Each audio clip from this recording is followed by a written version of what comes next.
Hi, and welcome to Untethered with Jenless, the podcast that's here to help you free yourself from the crap that's holding you back so you can unleash your sparkly, magical beingness into the world in the way that only you can. I'm your host, Jen, and in this episode, we're going to talk about how to leap even when you're freaking terrified to do it. Let's dive in. Hi, friend, it's Jen. Oh my gosh. We had a mid-season dance break last week. You may have noticed, if you don't follow me on social media, you might not have known because I forgot to mention it in the Thursday thread prior, that I went on a spring break trip with my husband and some friends. We are all speckled across the US, and we were able to meet in Phoenix, Arizona to go to some spring training. Baseball was so much fun. We also went to the Grand Canyon. I saw you all. I saw the Grand Canyon with my own two eyeballs for the first time ever. And it was just as spectacular as I imagined it was going to be. Have you been? Have you been there? I know some of you are not US listeners, so there's a high likelihood that there are people who haven't. I myself am 40 years old and had never been there. I've flown over it in a plane. Oh my, it's just like it blows your mind. It's just so amazing. It's so magical. But you know what was even more magical is just Arizona in general, the Southwest. I did not know that cacti originated in the Southwest. I mean, of course, it makes sense. Those of us who live in the US know that cacti, giant cactus, the big green things with the arms, they grow vertically. They have lots of spikies on them. That's where they're from. Interesting fact, there's no fossils of cacti. They've never found any fossils of cacti. So they have no idea when they started. And they started in this area of the world. And like, I've seen pictures and I've seen cacti, but I've never seen them just growing out of the side of a big pile of rocks the way that they do in the wild. There's so many of them. They're so tall. They're massive. It's the wildest thing I've ever seen. I'm obsessed with it. Can't stop talking about it. I'm sure people are like, whatever. Like you have to see it to believe it. And even if you saw it, you probably wouldn't be as obsessed as I am because I'm weird like that. But they're weird and they're cool and they're wild. And I love them. I love everything about them. I'm like, yes. Several years ago, my husband wanted to buy a metal. I promise we're going to get to the point of this episode, but we're going to talk about cacti first because that's what we're going to do. My husband wanted to buy this metal cactus at an auction, and he was actually in a bidding war with someone. He didn't really want the metal cactus that badly. It was like an outdoor thing. I'm like, what are we going to do with this? We do not have a Southwestern motif at our house. I don't know what we're going to do with this thing, but he and this other guy were like going at it over this giant metal 10-foot tall cactus. By the way, they can grow up to 40 feet tall in Arizona. I think I said 70 in an email the other day, which was such a lie. But I looked it up, 40 feet tall. They can live to be 200 years old, by the way. Anyway, this one was 10 foot and it was metal and it was going to go in our backyard. And I didn't really know why, but we were going to own it because he wanted it so badly in this moment. And at the last second, this other guy was able to like grab the pen and like go purchase the cactus. So we did not get it. Sadly, unfortunately, I guess. I don't know what we would do with this thing. But now I'm like, would sure love to have that giant 10-foot tall cactus to remind me of my obsession on this trip with cacti.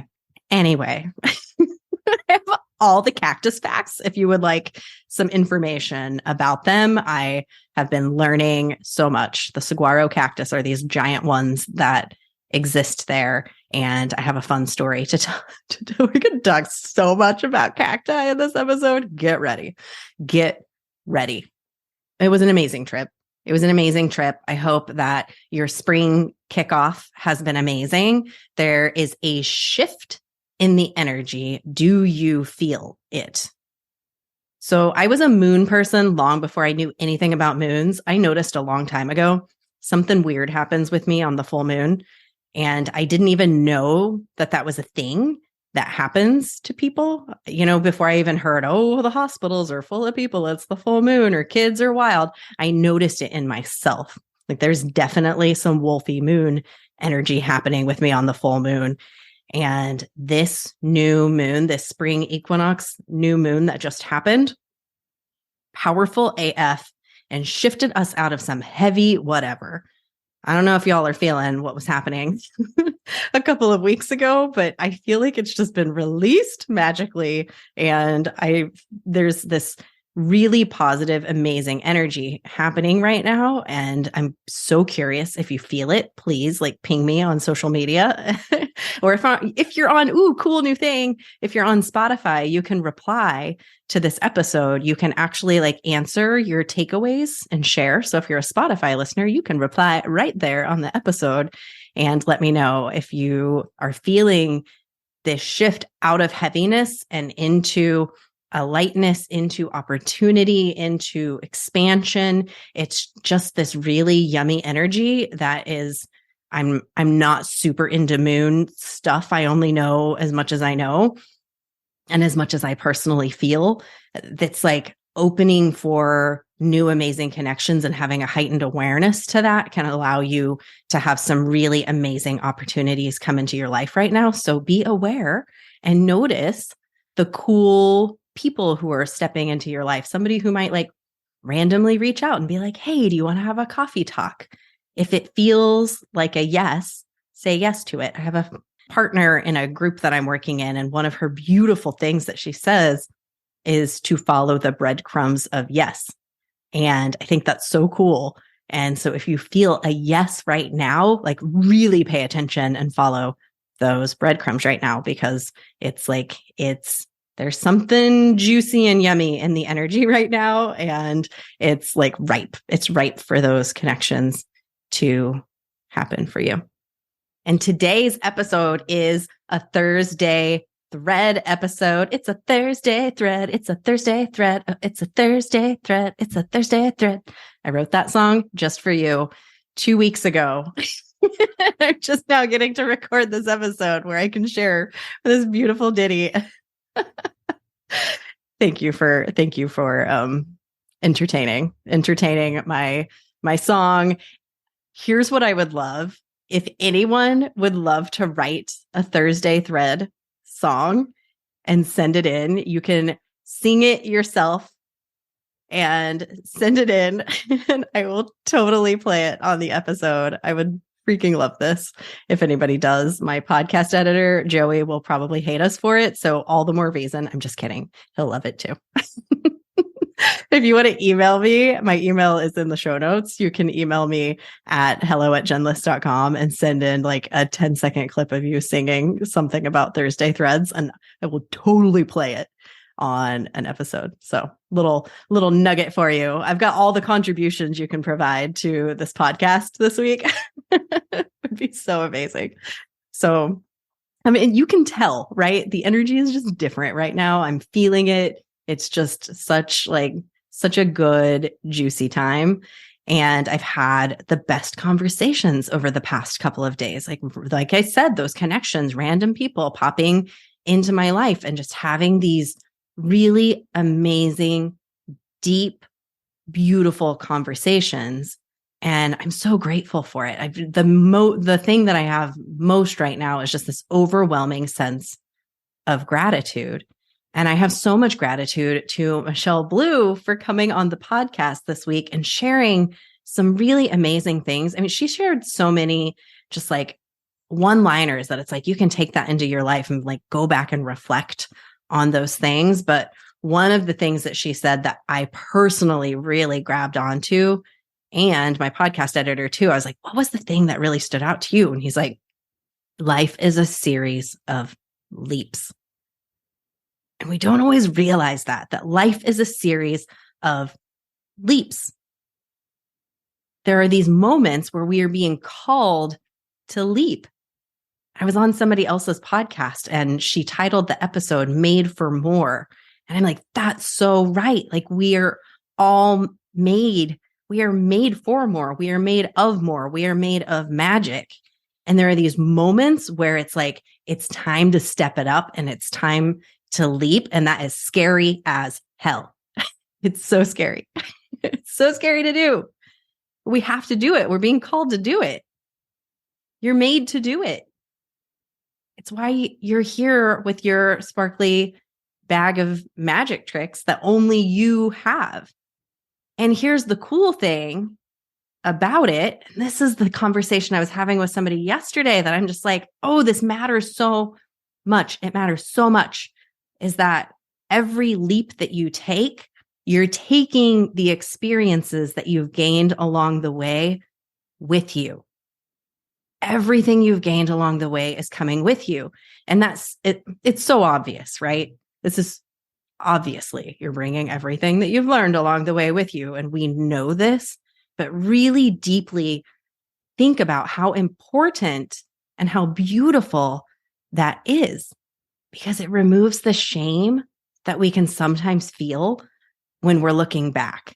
Like sometimes I feel like self-development is a little bit wrought with like wishing I had, should have, could have, got to go fix myself. And then we look at our life and we're like, oh, if only I had known this sooner. It's like, no. You needed to know all the things you know to this point because that's what makes you you. And that's the gifts that you have to offer the world are all of these experiences that you've had that have brought you to this point right now. And now you got to effing leap because it's time to leap, girl. Like you've got this bag of tricks and you got to go. You can't stay. And now we're going to come back to cacti. So there's this cool thing that we learned in Arizona. First of all, the state tree of Arizona, we're going to have a little educational lesson. The state tree of Arizona is the Palo Verde. And we noticed these as soon as we got to Arizona. My friend pointed out, she's like, look at those trees. They're so green. Like the tree itself is green, not the leaves on the tree, not the foliage. Like the tree, the bark is green. We're like, oh, that's so wild. And we noticed them more and more and more. We noticed them everywhere. Well, when we got out into the desert, we noticed that there are cacti growing underneath these trees. Now, one interesting fact, I want to go back to the tree real quick, is that they're green. So cool. So interesting. These are desert trees, right? They are green. The bark itself is green because that's where it holds its chlorophyll. They have very few leaves. They only have like these very sad little sprigs of leaves. I'm sorry, tree, that I called your leaves sad. That was not kind of me. Your bark is magnificent. It's a magnificent bark. But the bark is so magnificent because that's where it holds its chlorophyll. And so that's how it absorbs all of its nutrients that it needs is through the bark and not through the leaves. Like what most of us, if you don't live in this part of the world or see other trees that are like this, I'd never seen any trees like this. That's how they get it. So super cool. Just an interesting fact. Go look up I think it's actually the blue Palo Verde is the tree, but they're very neat. Anyway, these trees grow out in the wild. They're everywhere in Arizona. But what happens is that birds take the seedlings from the cacti and then they take them into the tree. They take them into their nest. They feed the baby birds with them. And then one of those falls onto the ground, gets watered, becomes a cactus. And it becomes a cactus. So the first 10 years of a cactus's life, it only grows 1.5 inches. These particular cacti, these saguaro cacti, they only grow 1.5 inches in the first 10 years. That's how long it takes it to get started. All of the work happens in that first beginning, which is just such a beautiful metaphor for life. And what we do, it's like that. We've all seen the classic, like the big iceberg, and you see the iceberg on like the tip of the iceberg on top, and then there's so much iceberg underneath. It's the same with these cacti where there's so much work that goes into growing that first 1.5 inches, and then they grow so much more, so much faster, taller after that first 10 years. But the reason that these cacti survive, and you see so many underneath the Palo Verde tree, is because the tree is protecting that cactus so that it can grow. So for those first 10 years, the tree and the cactus, they're living in harmony. They're helping each other. They're growing. They're in this like beautiful place together. And it's like, oh, this is so good. We're growing together. We're supporting each other. We're helping each other. Yummy, yummy, yummy. And then the cactus starts to grow a lot, starts to grow a lot, starts to grow a lot, starts to grow a lot. And eventually 2 things can happen. One, it hits the top of the tree and it starts to die, or it sucks all of the nutrients from the tree and the tree starts to die. And in almost every instance, both the tree and the cactus will eventually die because both of them are stuck in this place. And in the case, unfortunately, of the tree and the cactus, they can't physically leave. A tree, unfortunately, cannot take its legs and go move itself somewhere else, nor can a cactus. As funny as it is to me, I've had this vision in my head of a cactus just like taking its arms and yanking itself out of the ground and like walking away so that it can get away. Because I was so sad. I'm like, these trees and the cacti, they're just like, they live in harmony until they don't. And then it's like, well, sorry, bro. But this is such a beautiful metaphor for life being a series of leaps. Because although the tree and the cactus can't grow their little legs and walk off from each other, we can. So nature is providing us this beautiful metaphor with this tree and the cactus to show us what happens when we don't leap, when we've grown to a certain point, because we can be in this place of like really thriving and really growing, and it feels so good. And then eventually, either the situation or us, like, it's time to move on. It's time to move on. We've got to go. We've got to go. In a previous episode, I talked about this, like the hermit crab. It's similar, they grow into their shells and then they've got to go. But it's the same thing. Like, we see this beautiful metaphor in nature so much when we open our eyes to it. It's there for us to see. This is what's going to happen if you don't leap. There are moments where you are being called to it. And the sign of the leap is that you're not thriving anymore. You're not growing anymore. You're uncomfortable. There's discomfort. And with that discomfort is fear, because what's on the other side of the fear is that beautiful new land where we're going to get to learn and grow and thrive and grow into an amazing 40-foot tall cactus that everybody's going to see and adore and be like, holy baloney, look at that thing. That could be you. But if you stay under the tree, you stay in the security, you stay on that side of fear, you and anything that's supporting you, you're just sucking the life out of each other. But if you got the heck, say you're the cactus and you get the heck out of Dodge, that tree can start thriving again. You can start thriving again. You're all growing together, but not together, because together you're killing each other.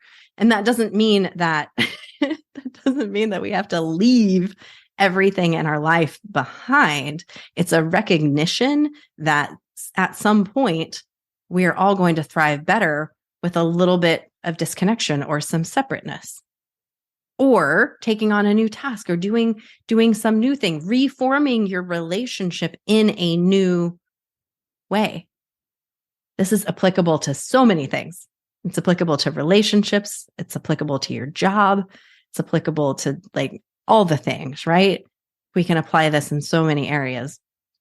And I love how nature so obviously provides examples for us to see the importance of this. Now, I know that in Michelle's episode, we did not talk about cacti because I had zero thoughts, literally, when we had that conversation about giant green prickly things.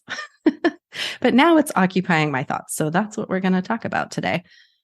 You've got to leap. You absolutely have to leap. So are you in a place where there is some leap that you can take? And how do you know that there's a leap that you could take? There's fear. There's discomfort. Where are you feeling that? Where are you feeling that? On the other side of that discomfort is your joy, is your enthusiasm. Lean into that. It's the opposite. Always, when you notice discomfort, where could I be having more fun? Where could I have more joy? Because that's where your beautiful leap is going to happen. And fear is just a signal to you. It's just a signal between the discomfort and the opportunity, this discomfort and the joy, the discomfort and all the goodness. The fear is just in the middle. We have to reframe the idea of fear and what it means for us. It's not something to be fearful of. Sometimes. I mean, okay, I will admit, I walked up to a prickly pear cactus. You know what those look like. They look like the Mickey Mouse ears, right? But with points all over them. I just wanted to squeeze one. Like, I just wanted to feel, not the prickles, I wanted to feel the cactus itself. So I walk up to one in the desert, and I thought I got my fingers in there just right where I could squeeze the green of the cactus. I pull my fingers away, and there are just needles all over my thumb. I mean, just all over my thumb. I was like, oh my God, I did not squeeze the cactus. I squeezed the needles. What am I going to do? That was something I should have been fearful of, the needles, and not probably squeeze them. But sometimes we have to do a thing to learn. And, I like to learn the hard way, like squeezing a prickly pear cactus. What did Michelle also said, that failure is the foundation of your transformation. So, sometimes failure is incredibly necessary, and it's a big part. Being willing to fail is a big part of us leaping. You've got to be willing for that to potentially happen. But what's the cost?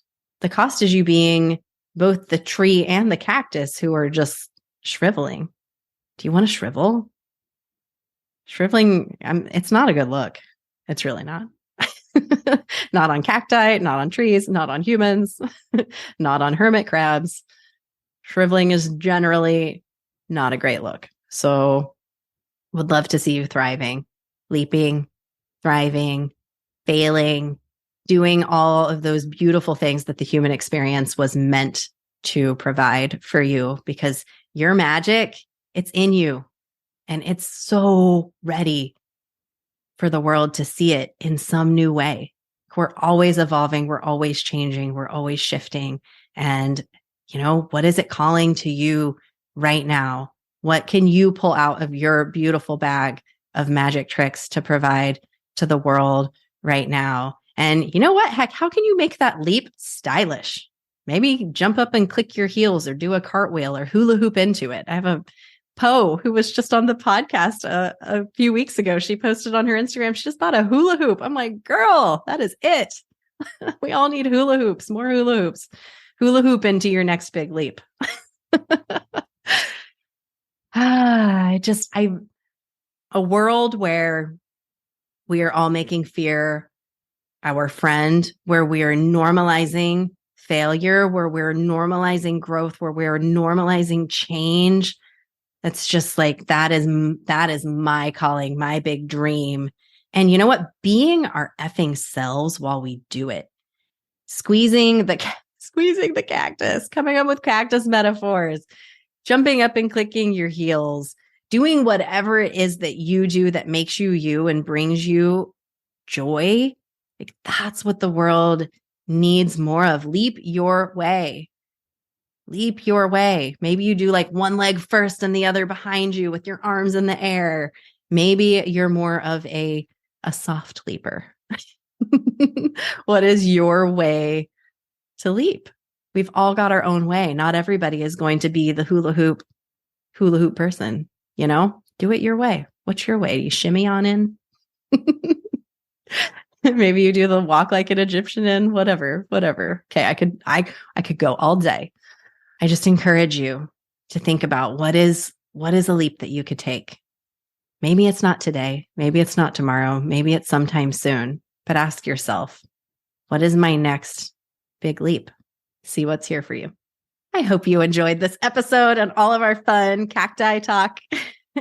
If you did enjoy this episode, I encourage you to share it on social media. Take a little screenshot, share that you've been listening to this episode, share a fun fact about cacti. That would be so amazing. If you want to send in a Thursday thread, it's a Thursday thread. You want to send in a little ditty, we will totally play that on a Thursday thread. Email that into me, record a voice memo and send that in. Would love to hear it. You can also, one other thing you can always do if you haven't done it yet is leave a review of this podcast on Spotify or Apple Podcasts. Huge way to help this podcast get into more listening ears. And I just encourage you to keep leaping into that beautiful unicorn self. Keep shining for all to see. I'll see you next time. Bye.